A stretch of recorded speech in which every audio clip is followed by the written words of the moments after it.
Welcome to our next virtual hereditary cancer series seminar. For those of you who don't know me, I'm Kelly Metcalf, and I'm one of the scientists in the hereditary cancer group at Women's College Hospital. And I'd like to welcome you today, along with Dr. Jeanna McCuaig, who we are co-hosting these seminars together. So today we're going to be hearing from Dr. Jeanna McCuaig, who is a genetic counselor working at the Familial Cancer Clinic at Princess Margaret Hospital here in Toronto. Jeanna received her master's degree in genetic counseling from the University of Toronto in 2010, and her genetic counseling certification from both the Canadian Board of Genetic Counselors and the American Board of Genetic Counseling. And she recently completed her PhD at the University of Toronto. So today we're going to be talking about a topic that's, I think, relevant for most of the people that we see in our hereditary cancer clinics. And some women or men may struggle with it more, but I think today we'll hear some good tips on how to communicate genetic test results to other family members. And if you've been on one of these seminars before, you remember that you can type in your questions. And at the end, Dr. Katsopoulos and I will pose those questions to Dr. McCuaig, and she can answer those for us. So I will hand it over to Jeanna, and she's going to share some of this information with us today. So thank you, Jeanna. Thank you, Kelly. Oh, sorry, I unmuted myself, and I think someone also unmuted me. So I may have done that. Sorry, Jeanna. So thank you for the introduction. Hopefully that will be the least of the technical difficulties today. Happy to be a part of this great webinar series. So we can just get started. These are a few disclosures that I have. Also just appreciating that we're joining from different locations today. I myself am joining from Toronto, which is a traditional territory of many nations, including the Mississaugas of the Credit, the Anishinaabe, the Chippewa, the Haudenosaunee, and the Wendat peoples, and is now home to many diverse First Nations, Inuit, and Métis people. I'm sharing this particular photo from a moment last year where a group of cyclists and I cycled 215 kilometers from Toronto to Brantford as an act of reconciliation and a fundraiser for Indigenous health, which we hope will be an annual thing. So getting to today's talk, what I was hoping to do is just to review some inheritance information. Likely everyone knows this, but just to talk about how our results might impact family members. Present some data on rates of what we call cascade genetic testing, or testing of at-risk family members once hereditary risk is seen.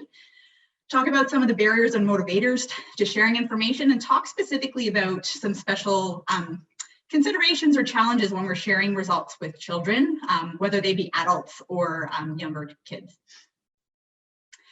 So we talk about this 50% risk, right? That if we see a hereditary risk, it's a 50% chance for people's close relatives, first-degree relatives, parents, siblings, kids to also have the same risk. And I just wanted to highlight why that is. So we know most genes that relate to hereditary cancer, BRCA1, BRCA2, among others, follow a process called autosomal dominant inheritance. And you don't need to remember that term, but basically what it means is that every single one of us has 2 copies of this gene that is meant to protect us against getting cancer. And basically when we have a hereditary risk, one copy is not working properly. And so when we go to have kids, it's completely random which copy of that gene gets passed, either the one that's working or the one that isn't. And so that's why there's this 50-50 chance for our children to have a hereditary risk as well. We share parents with our siblings. So again, that's why there's this 50-50 chance with our siblings. And it has nothing to do with birth order, nothing to do with biological sex, nothing to do with I look more like my dad and my sister looks more like my mom. It's 50-50. Just as a general rule. And so this is why we encourage people to share genetic information. And in particular with close family, but we know we share our genetic information with our extended family as well. So it's not only our kids, siblings, parents who really need to know this information, but potentially extended family, aunts, uncles, cousins, so on. We know genetic testing to share that information, it's critical, but it's also complicated.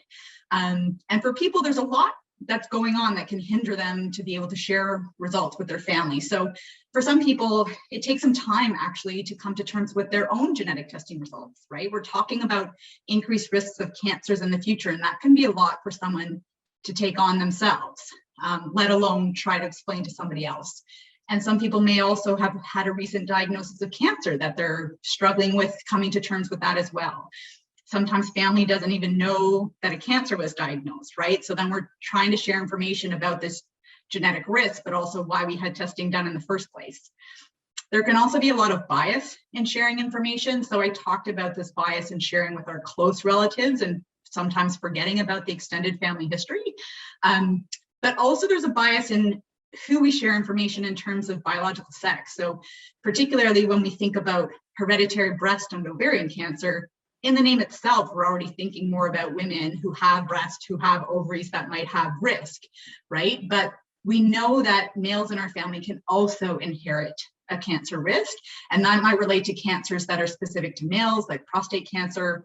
Also, males can have daughters who might have breast and ovaries who would then have a risk, right? So it's important to be sharing with those individuals as well. Another issue is just poor contact, right? Sometimes we don't know our family, or family can be estranged. In Canada, we often are spread out, right? So we don't necessarily have contact with other people in our family. And at the end of the day, current data suggests that up to a third of individuals who have a risk go unnotified. And so when they don't know about this risk, they might not know that they should have genetic testing, or based on where they're living, they may not actually have access to provincially funded genetic testing. And so it's hard for us to really get data in Canada because, for example, I work in Toronto and there are multiple genetic clinics in Ontario. There's no shared database. So if your relative goes to a clinic in Ottawa, I have no idea sometimes, right? So it's hard to say, exactly how many people are having testing done, but in BC, they've got a little bit of a different way of working, that everything in British Columbia and the Yukon is all centralized and organized through the British Columbia Cancer Agency, or the BC Cancer Agency. And so they did a study, I guess it was published last year, looking at all of the people who had a hereditary risk identified over a 4-year period, and then how many at-risk relatives came in for testing. So overall, these index patients are the people who first had a hereditary risk that was seen. So about 358 people had a hereditary risk, and of those people, 447 relatives came in for testing. So on average, about 1.25 relatives per family, and most people were coming in for BRCA1 and 2 testing. But it's interesting that almost half, so 48% of families, had no family members come in for testing. And again, maybe these people live outside of BC, or maybe they just weren't notified, or maybe they weren't interested. But when we look at that, of the families who did have someone come in, it's about 2.4 relatives per family. So it seems like when the information is shared, families tend to come in or not. And like I mentioned before, most of the people who were coming in for testing ended up being females. And again, is that a bias in sharing, or is that a bias in who decides to come in for testing? I don't know the answer to that. They also looked by ethnicity, which I think is something that's important for us to be thinking about too, because we know there are disparities in health based on someone's stated ethnicity. And if you look at this chart here, it shows us, okay, on the whole, in total, about 50% of families came in. I showed you that before. But when we look at people of European background, they're more likely to have at least one relative come in for genetic testing versus people of Asian background, Indigenous background, and really low for South American here, less than 20%. Again, it's hard to know, is that barriers in sharing information or barriers in people then coming in to act on the information they've been given. I did want to share an example. And so this is the story of a lovely lady who I had the fortune of meeting during some work that I did with Ovarian Cancer Canada. And so I'm going to call her Sandra. That's not her real name, but just makes it easier to talk about her family tree. And so here we have Sandra, who's this circle, her parents, and she has a brother, she has a son and a nephew, okay? And so she had ovarian cancer diagnosed a number of years ago and had genetic testing done, and a BRCA mutation was seen. Her mom had a diagnosis of ovarian cancer as well, though it was at an older age, but she passed away and never had testing done. Sandra's family on her dad's side She didn't really have a lot of contact with that side of the family. They were all living in Germany, and since her dad passed away, there was no real way of reaching out. But she did think an aunt had breast cancer, but again, not a lot of details about that. So she shared information with the people she could. So she shared her results with her brother. Her brother went ahead and had testing done, and his results also showed that he had this BRCA mutation. Both of their sons are aware of the information, but they're both pretty young now and haven't decided to go in for testing as of yet, but I think plan to as they get older and their risk starts to creep up. And out of the blue, Sandra was contacted by a relative living in Germany who was just trying to get information about the family tree. And I think they connected through Facebook, though don't quote me on that. And so knowing the information could be important for her family, Sandra shared her genetic testing results with this cousin as part of them connecting. And so some time afterwards, the cousin actually contacted her and said, you know what, I had this mutation too. And in sharing with her family members in Germany this information, they learned that there was another cousin living in Germany who had a young breast cancer, who already knew that she had a BRCA mutation, but for whatever reason didn't share with the family. And I mean, we can contemplate why and the fact that she should have shared that, but we have no idea what her context was, right, in terms of why she was not able to share that information. But it really, the cousin had told Sandra, it took me meeting you from across the world to learn about this and get tested. So we can't assume that other people are sharing information. And I think worst case, someone gets shared information multiple times, right? There's no harm in that. And so I wanted to share just some motivators and barriers to sharing genetic information that some other people with hereditary risk have talked about. So this is not coming from me. This is coming from individuals who've shared their stories through a qualitative study that was again published last year. And so in terms of motivators, there's a few motivators that we'll go through, and perhaps some of them resonate with you. I've taken some quotes to kind of highlight what people were talking about here. One of the first ones, people talking about health promotion. So this idea of wanting to help their family members stay healthy. And this person saying, how much do you love your family? Do you love them enough to protect them, even if it might be hard for you to talk about? I love them enough to let them know. Another kind of idea here is this moral obligation to share information with family. This person saying, I felt it was my responsibility to share with my family. It was just a no-brainer. I would hope they would do the same if they were in my shoes. I really think this is a morality issue. And so just feeling like people should share information. There was another study that was looking at people were saying they felt more of a moral obligation to share with younger relatives who might be family planning, right? And that adds a whole other layer to why people need this information. This idea of empowerment we talk about often with genetic testing, that knowledge can provide power for people to manage their own health. And the same thing with sharing genetic testing results. This person saying they need to know and then they can decide for themselves. I'm not saying they all have to get tested, but I think it is knowledge they need to have in order to make an educated decision, right? So at least they have the information to make the decision that's right for them. Also family ties, right? When we're closer with our family, it just makes it easier to share information. This person saying, we're a pretty close bunch, so I had full access to them. There are open lines of communication. Also, especially when we have a family history of cancer that's significant, sometimes it can be helpful to give context to the family, right? A lot of people might be just worried about cancer risk in general because of their family history. This person saying it wasn't just like a fluke or something like that made it easier to say, hey, at least we have an answer now. Right? So it actually can be reassuring for some people to know that there's an answer to their family history. And this I found helpful as a genetic counselor who provides some resources, that this person's saying, if I had to do it myself, it would be hard to explain it to them because I got so much information. To forward, it was very easy, right? And so one of the resources that many of you may have received and that we often give in the genetics clinic is what I call a Dear Family Member letter. And so oftentimes we're giving out these letters saying, you know, dearly family member, you might not know, but someone in your family had genetic testing done, a hereditary risk was seen. It could mean that you have a risk. It's not automatic that you do, but if you want to get more information, you can come in for genetic counseling or genetic testing. If people ask me specifically and they say, you know, my relative's living in X city, I've also pulled referral forms for family members that can be forwarded on. Anything really to help with sharing that information and facilitating, I think a lot of people are happy to do. So if those are resources that you need, it's always just helpful just to ask. Things that I'll point out here is often, at least in our clinic, we make these anonymous, which hopefully can help when we're sharing with family members who we're not that close to. But we secretly have a number here that links to someone's family. So if we get this letter back from someone, we actually know what family it's coming from. And so it helps us to coordinate testing. And then also we put the specific mutation information here, which again is a double check for us that if we see somebody that we're looking at the right spot. Though oftentimes we still do need a copy of the person's report in order to coordinate testing. So if people are comfortable, it's helpful to share these letters along with a copy of your own genetic testing report to help facilitate that. Okay, so barriers. There's lots of things that motivate us, but what is preventing us from sharing information? And the same study that I was talking about before identified 5 different barriers that people were reporting.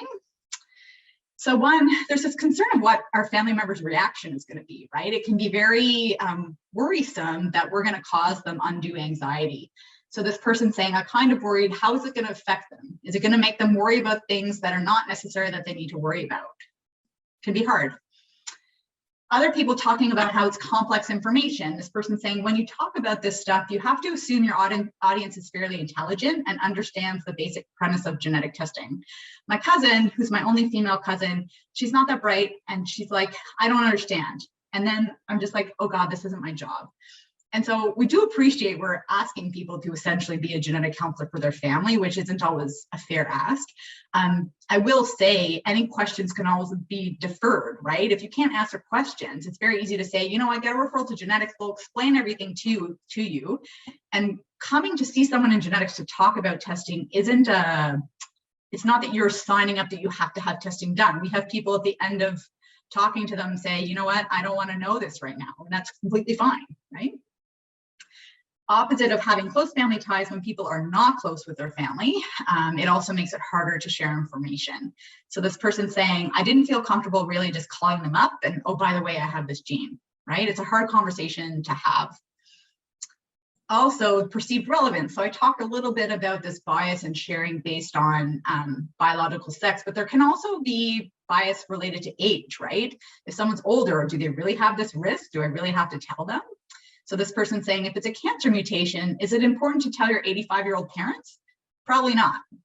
Why would you worry then, right? And we do know that some people can develop cancer later, right? And then again, it's just a matter of giving them the choice as to whether they want to go for testing or not. And then finally, people can still have an emotional impact for their own results, right? And so it's this idea of you got to put your own mask on first, right? You have to be in a place where people are able to talk about their own results without being really overwhelmed by emotions to be able to actually share information with other people in the family. So this person saying, initially it was hard to even talk about it without crying. And so that was the only way it was hard to share because I was pretty emotional about it. And that's obviously understandable. And so then when we're thinking about sharing, really some people ask, when should I share? When should I communicate results to my family? And I don't think there's a magical answer to that. I would say as soon as you're ready. So the earlier we share information, the earlier we're giving people opportunity to go and see genetics themselves. And the last thing we want to do is wait too long that another cancer diagnosis comes up in the family that we could have found earlier or prevented in the first place. So there is this bit of a ticking clock that we have with trying to share information. Oftentimes when I'm seeing people in clinic and we're talking about genetic testing in the first place, it can be a good prompt to even just share with your family the fact that you're going through genetic testing. One, they can provide you some support during that process if that's already a difficult process for you. But then the other thing is that you've prompted that I'm getting genetic information, this might be important for you. And when I get my results back, do you want to know? Or, you know, how do you want to talk about them when my results are back? And then you already have a bit of a setup of a plan, because even if people's genetic testing results come back and they don't show a risk, that can still be helpful for family members to know. And in some cases too, your family member might ask if they knew the testing was happening, and then that can be an initiation of the conversation without it all being sort of on you to initiate these conversations. Another question is how to communicate. Right? And again, I don't think there's a one size fits all here. I think whatever works best for you in your relationships. I'm very close with my family, but lots of times we communicate via text because it's just easier to catch people that way versus trying to make multiple phone calls, right? And so for me to share important information via text message wouldn't be kind of an absurd thing to do, versus for other people, they talk to their kids or their parents or their siblings every day, right? In which case, maybe phone is easier, or maybe your preference is in person. Lots of times now people think about email or written information because sometimes it's just easier to share these things, especially if we're a little bit emotional about it. There are also some groups who are looking at different apps to share information, or sharing via social media, right? We talked about Sandra was able to connect with her relative in Germany through social media, right? The world is getting smaller this way, which is good. I do want to come back to email for a second, because I think that sometimes writing is easier. People find writing easier for a number of reasons. Again, if we're thinking information is complicated, we have a few tries at it before we send something out that we think might make sense. Also, if information is emotional, easier to just send an email versus trying to talk through things while someone's already emotional about their information.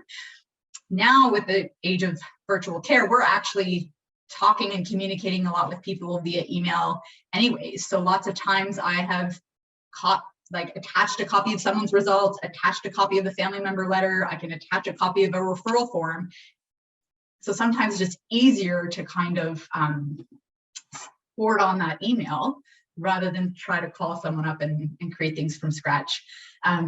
Also, sometimes it's helpful if we have a lot of people to share information with, that we can either create a group email or BCC a bunch of people, that you're not having to have 50 different phone calls, right? But again, I think it just comes down to people's preference on how they want to communicate.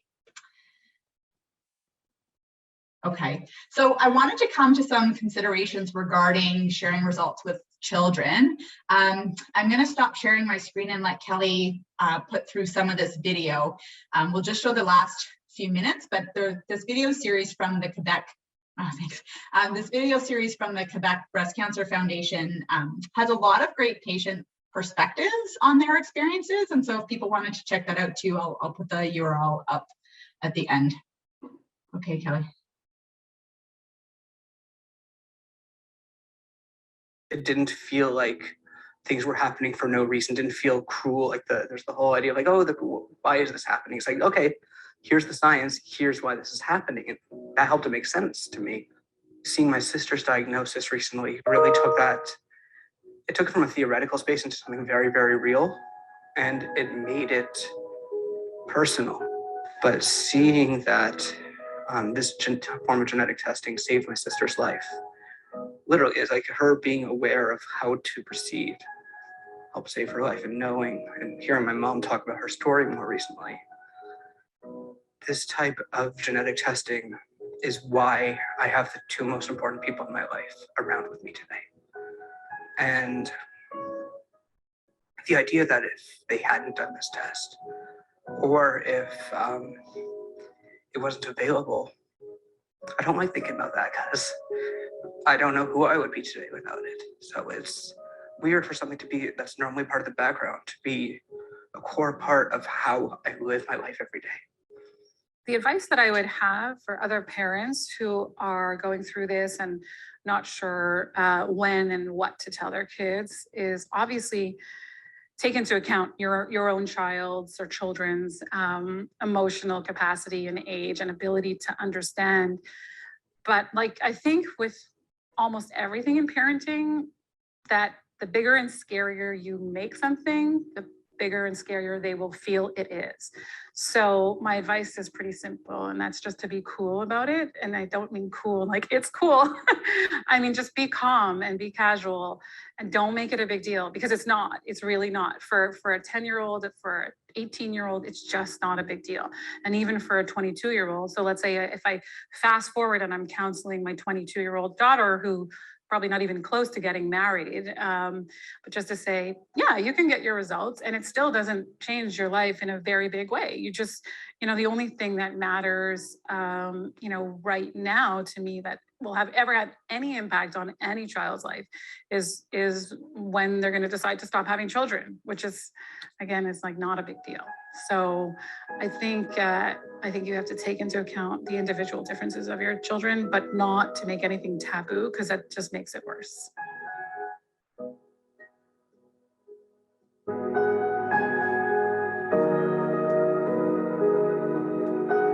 Thanks for playing that, Kelly. The video is a bit longer. I didn't want to spend a lot of time watching a video, but I do encourage people to go look at those if they just want to hear perspectives from other people.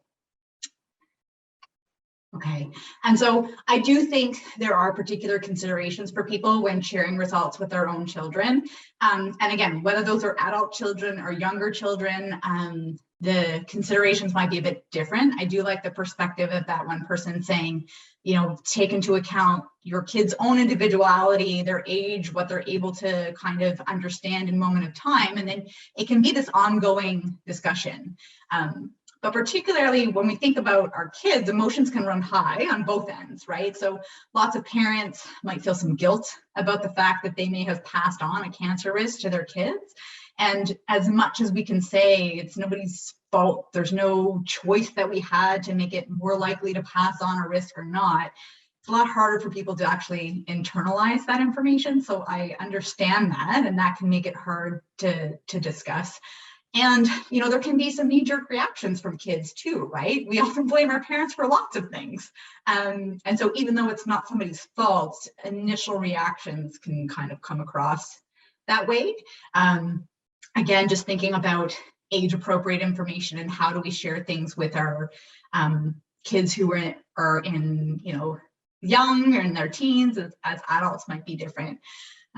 But as hard as it is to share information with your kids, there's also a lot of risk of not sharing. So lots of times, especially with younger kids, they're hearing things, or they're learning things in school. And so lots of times, if there's not an explanation that's given, they might imagine a situation or explanation, and that's often much worse than what the reality is, right? So trying to protect them isn't always what ends up happening in the end. Also, kids can overhear conversations. They can come across letters, or, you know, some hospital leaves an appointment on a voicemail, right? There can be inadvertent disclosures, and then that can really impact trust with relationships, right? If you haven't told me this, what else are you hiding from me? And then that can blow things into another whole other proportion. And the absolute last thing that we want to have happen is that time goes on, and information never gets shared. And then again, we see a cancer diagnosis that could have been prevented in the first place. And so I wanted to share this example of someone who, you know, there were best of intentions here. And so this is a family who came through our clinic a number of years ago. And the bottom line of it is there was a person who was diagnosed with an ovarian cancer, had some genetic testing done, but passed away before their results became available. And ultimately a BRCA mutation was found, and these results were shared with her husband, who was next of kin. Children were young at the time, and so information wasn't discussed with them. I don't think information had been shared with the rest of the family either. And then a number of years went by, and the daughter presented to the cancer center with an early onset breast cancer. And then it had came out that this information had been available. And what I assume is an attempt to protect his kids from information, the information hadn't been shared. But the reality is, whether people know about the risk or not, if there's a risk that's there, it's still something that exists. And so this made it a much more challenging situation for everybody to work through once a cancer diagnosis was found. And, you know, things could have been found at earlier stages, or different interventions could have been involved, right? So I did want to present some other quotes. And again, I hope these experiences to hear from other people are helpful. But there was another recent qualitative study where they asked individuals, adult parents who had a hereditary risk, their mature minor children, as well as some genetic counselors, to come in and talk about some of the issues surrounding talking about genetic testing results. And so I've picked some select quotes from some of the mature minors. So these are kids whose parents have a hereditary risk, but wouldn't be at a point where they're having testing yet, as well as the parents' quotes. So one question that came up was whether or not to disclose information. And all of the kids said regardless, like parents should share information, and all of them whose parents had shared information with them were grateful that that had been done. So this particular quote here regarding whether or not to disclose, this mature minor saying, I feel like if they had just not told me about the risk and just told me now, then that'd be super upsetting, because this could be a big deal in the future. And I feel like there's no point in hiding it. And sure, it might seem scary in the beginning or when you first hear about it, but if you don't hear about it and don't understand these risks and you end up developing it and not knowing that you could have it, I feel like it's a whole lot worse, right? So getting at this scenario of just being informed is still helpful. Another person, mature minor, saying, even at 9, I knew, and I think it helped. I knew because of something, sorry, I think it helped, I knew, because instead of worrying, wondering like if she took a pill, like a shot or something, I knew why. I kind of, before that, I was wondering like, why would you do that, right? So at least having an explanation, that people aren't making up explanation themselves about why particular things are happening or why someone's going for surgeries or extra doctor's appointments. There was also this question of when to disclose. And I think there's a general theme of this idea that both parents and children found it was helpful to share information gradually rather than information overload all at once. So this parent saying, and similar to the person in the video, I would say take into account each child's personality and how they handle serious topics, and also take into account what's happening in the family. If the kids are seeing hereditary cancer impact going on around them, and then that's when the parent should explain to the kids what is happening and not just leave them not knowing and wondering and making explanations that might be more horrible than what the reality is. And then this mature minor saying, I knew that my mom had it because it was genetic, but I didn't know that there was a risk that we would also have it because she did. But they kind of shared that information as we went on, and I'm glad that they did that. I think that if they had told me everything as a preteen all at once, it would have been a lot for me. So again, sharing information over time. I'm not putting the quotes up, but some of the genetic counselors came back to this issue or this kind of idea that we should be able to come to terms with our own results before sharing with our children, because you can imagine as a child, if your parent sharing information is really emotional about it, it's going to seem bigger and scarier than maybe it actually should be.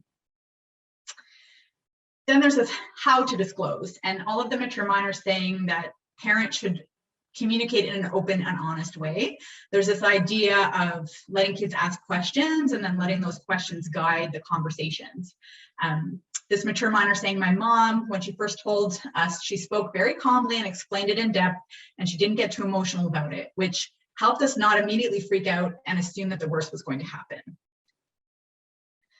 Another mature minor saying, I think that they did a really good job of making me feel it was something that was okay to talk about. And they made me feel like I was part of that conversation and they wanted to explain it to me, right? So just being open and inviting them to come ask questions at later times as well, I think is helpful. In terms of information needs, this was very interesting because most of the parents in this particular study felt like they didn't want to give kids a lot of information, felt like they needed to protect them from the information. And most of the kids were saying, I didn't get enough information. I wanted my parents to tell me more, which is this interesting kind of disconnect. But this parent saying, I don't want to scare them and I don't want to, they're kids, so they don't have like the brain capacity for the whole picture yet, right? So giving information over time as it's age appropriate. And this mature minor saying, well, I feel like they didn't explain it enough. I mean, they didn't make me feel scared, but they didn't explain it enough for me to fully grasp it. I didn't really understand the full concepts of this mutation and how it might affect me. And it's a hard balance, right? And I don't think with any of these, there's really a right or wrong answer to how to share. It's just a matter of trying to have those conversations. And I appreciate that it's hard, right? It's hard to have these conversations. There's a lot of resources out there. So I would always suggest if people are having a hard time, reach out to your genetic counselor.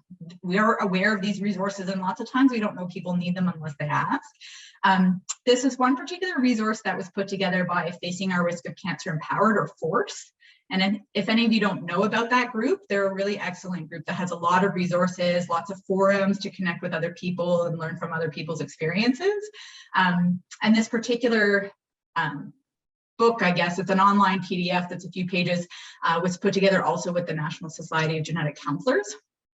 I'm not going to share all of it, but I wanted to just show you generally what's in these kind of resources. And so I liked this kind of, am I ready to talk about this? And coming back to this idea of needing to be comfortable with your own genetic testing results first and not being, still overwhelmed by the emotions of those results is really important, especially when you're talking with your kids. So they have some tips here of, how do I know if I'm comfortable? So if I feel calm when I talk about my BRCA mutation, if I'm positive about medical decisions or confident in ways that I can avoid cancer, having this idea of knowledge being power and knowing that your kids can handle the information are all things that might suggest it would be a good time to talk with them.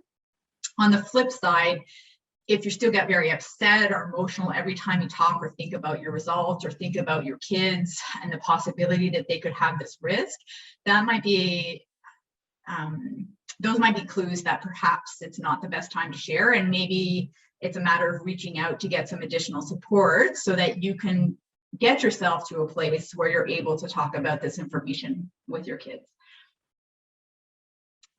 Also, in terms of communicating with kids, again, it depends on how old people's kids are, right? So obviously some of this isn't going to necessarily be relevant if people have adult kids. With adult kids, there might be other conversations regarding family planning and those kinds of things, and the fact that they might be starting screening now, which are all important reasons and concepts to share with. But when we talk about children, I like this too, just kind of the idea that you follow your child's cues in terms of how much they want. And again, not having this situation of information overload, trying to keep the information simple. In genetics, I know that we use a lot of analogies and euphemisms, and that's not helpful all of the time. But particularly with kids, right? They think a little bit more in black and white. And so when we're trying to give examples of things, it doesn't always translate as well. This idea of welcoming questions and perhaps letting their questions guide the conversation. But at the same time, you don't have to have the answer to all of the questions. Some questions can wait until perhaps they're older, and those questions might be more relevant. Sometimes you might not have the answer to those questions, and sometimes there might not be answers to those questions. People ask me questions and I don't have the answers to everything, right? So we don't expect you to have the answers to everything. And those are times that, again, answer things that you're comfortable answering, but if not, those are times that you can reach out to somebody just to get a little bit more information on how to discuss those kinds of things. So I wanted to put up some resources, and I'm sorry, these URLs end up, the font ended up being probably not that easy to read, but even if you Google some of these things, there are different genetics clinics. So say your family members are living somewhere else and you're not sure where they should go. Again, I would check with your genetic counselor. I pulled referral forms for a particular clinic or contact information for a particular clinic, but there are also ways that people can search themselves. So in Canada, that's through the Canadian Association of Genetic Counselors. So even if you Google CAGC, find a genetics clinic, people can search based on where they live. If they're living in the US, there's the National Society of Genetic Counselors. If they're living overseas, there's resources there too, where they can ask their local doctors where they should go.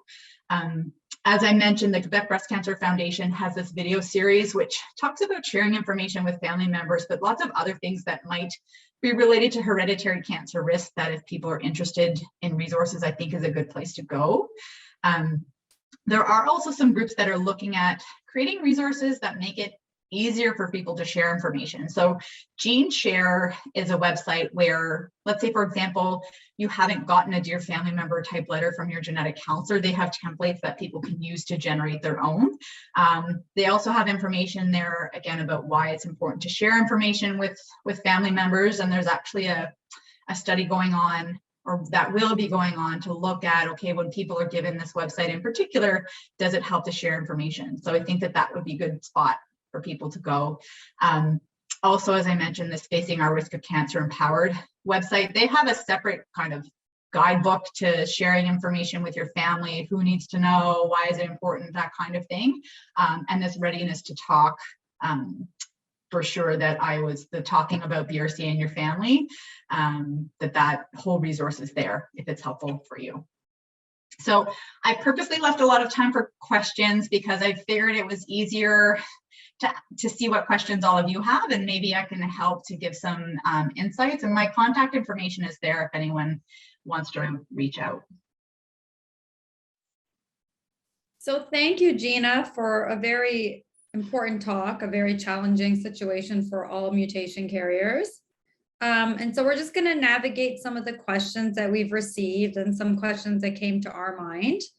And the first is whether you know of, and I know you talked about some resources on the websites, and there is a lot on the internet, but especially resources that may help individuals with adolescent children, or kind of reiterating what you've talked about today. Yeah, I mean, I didn't come across any in particular related to adolescents. I think a lot of them are looking more, again, at figuring out your own kids, like where they fit on the spectrum, right? There are some adolescents who are more mature and some preteens who, some adolescents who are less mature and some preteens who are more mature, right? So I don't know that it's necessarily like as soon as they reach X age, this is the information that should be given.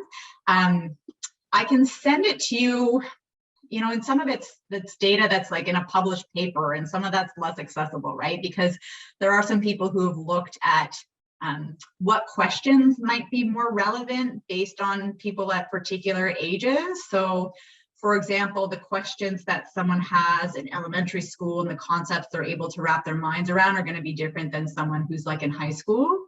I think as people are getting into high school, they're learning about biology, right? So they understand inheritance a bit more. Some of them can be thinking a little bit more about the family history. And I think it's helpful to relate the family history as to, there's this risk and this is why so-and-so may have gotten their cancer, but to reiterate that it's not an absolute that someone has this risk. It's not an absolute that if they have the risk, they will get cancer.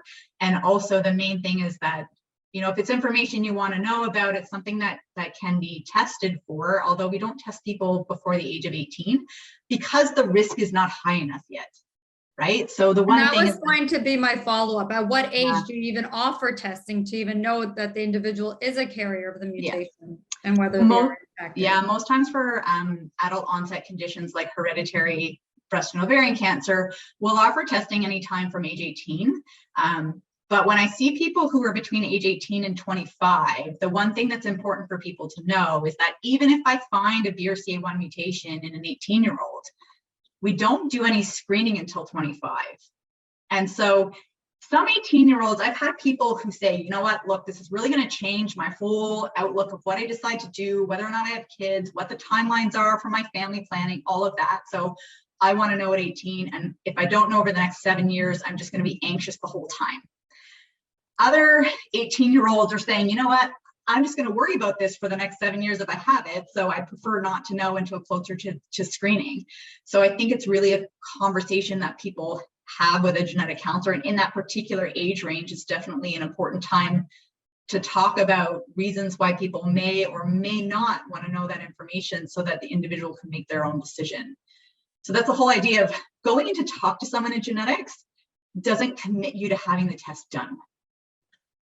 And I think people need to realize that the genetic counselor and social workers that are also engaged in this kind of work are there to help you translate this information. It's not that you need to do it on your own. No. It's very important that people keep a good relationship with their genetic counselors because it doesn't have to be a one-time appointment. It could be an ongoing relationship.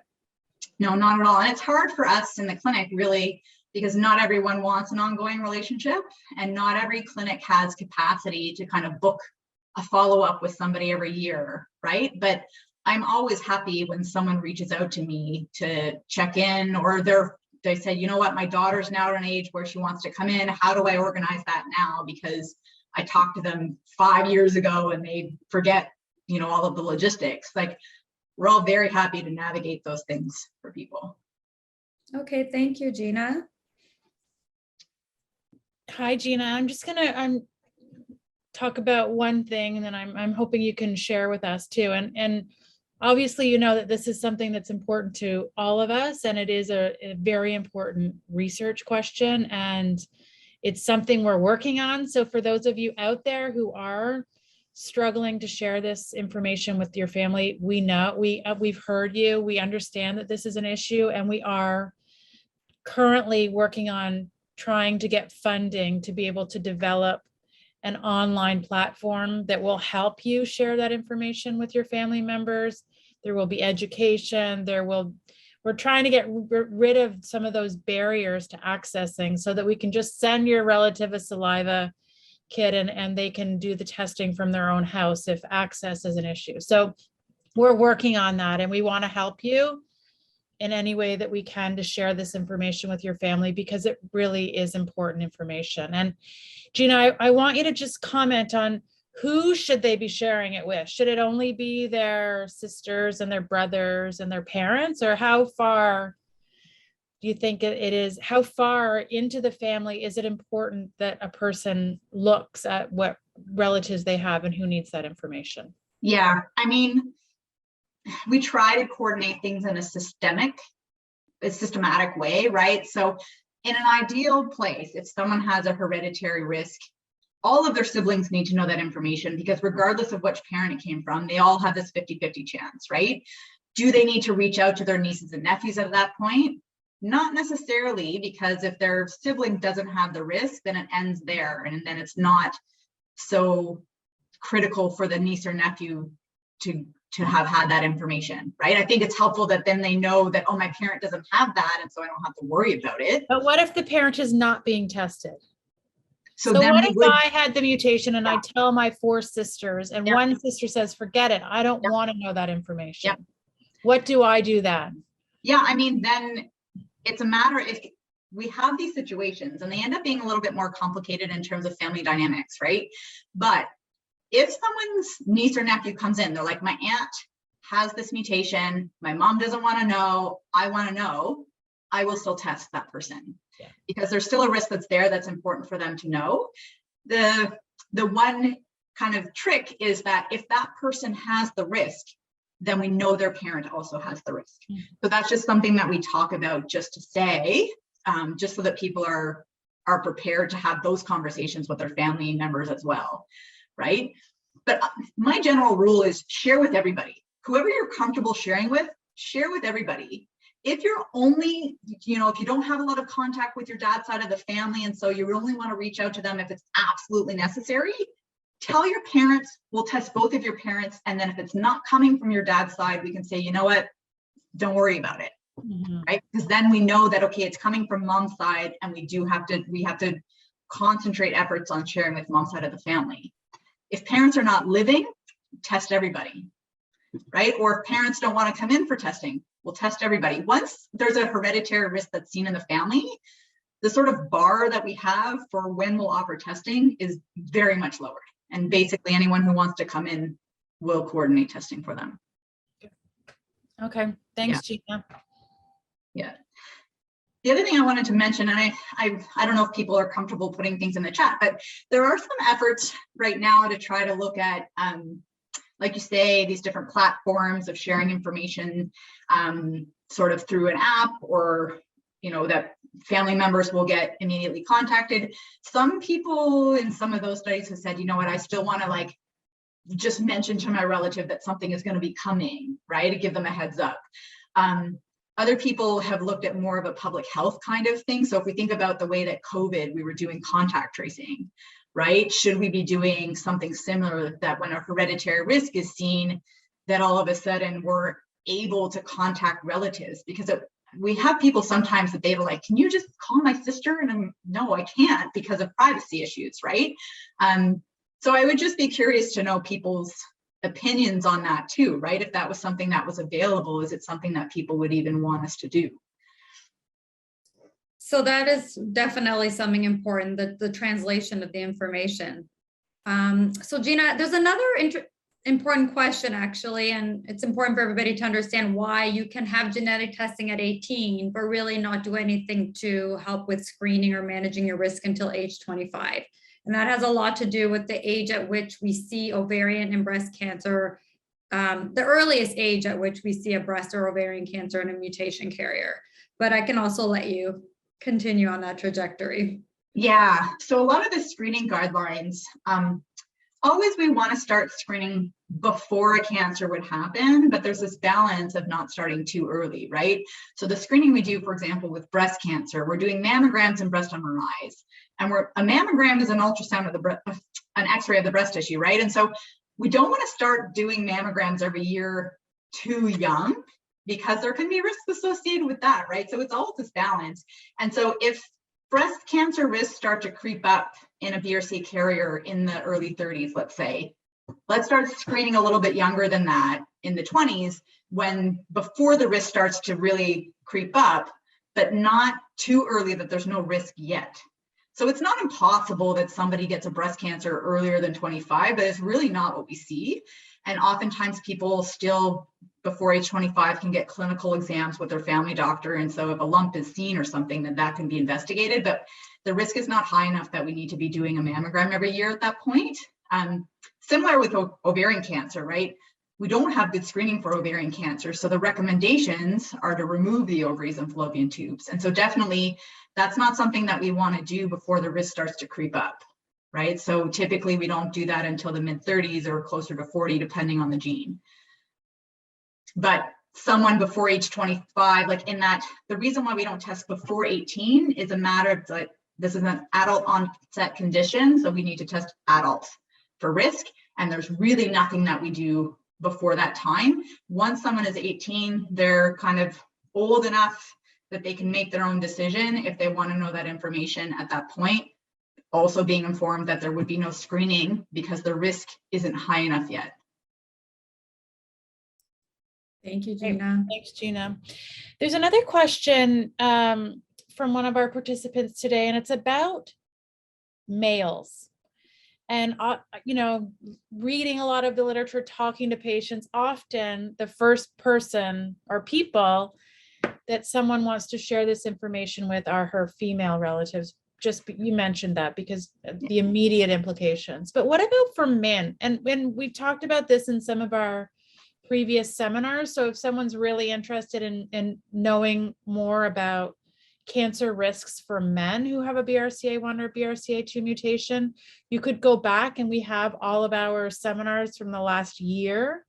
They're in a library on our website and you can access those and have a look. But Jeanna, do you just want to give a quick comment on why it's important to test men as well?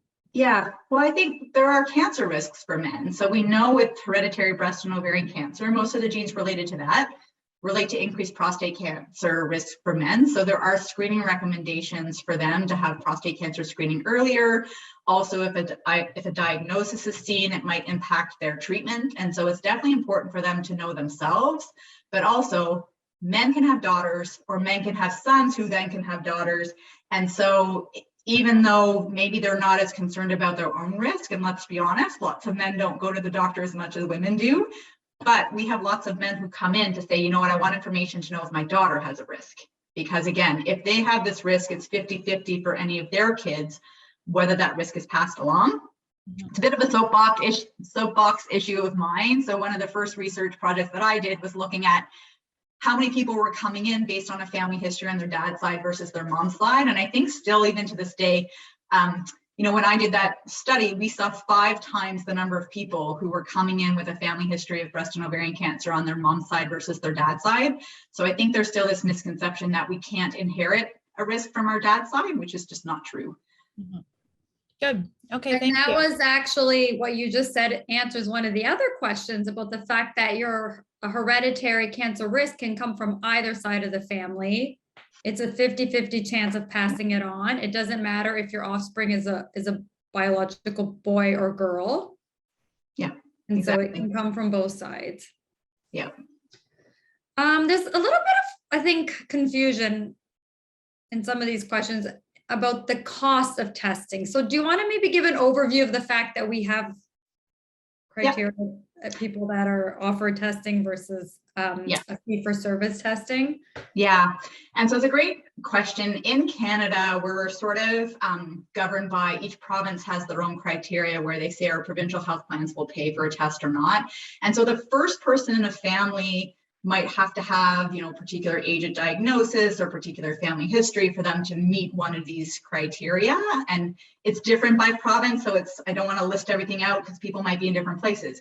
But once a mutation is seen in the family, again, the bar is lowered that we would coordinate testing. In Ontario, there needs to be at least a 5% chance that we would see a risk. And so if you have a 50% chance because your parent has a mutation, let's say your grandparent has a mutation, the way that works, it's a 25% chance. It would have to be a really far extended relative to not meet that very low bar. And when someone meets their provincial criteria, it means that testing is funded through their provincial health plan. So if I'm seeing somebody whose family member has a mutation, the cost of testing is zero.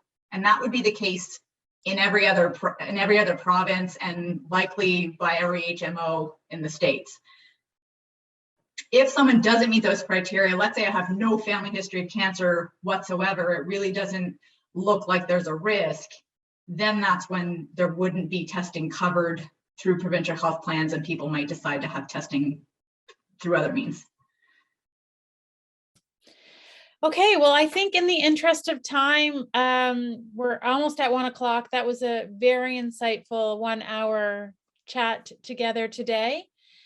So I want to thank you, Jeanna, for sharing that information. I think it's something so important to many of the patients that we see in our clinics in terms of how to share that information. And I know there were some other questions.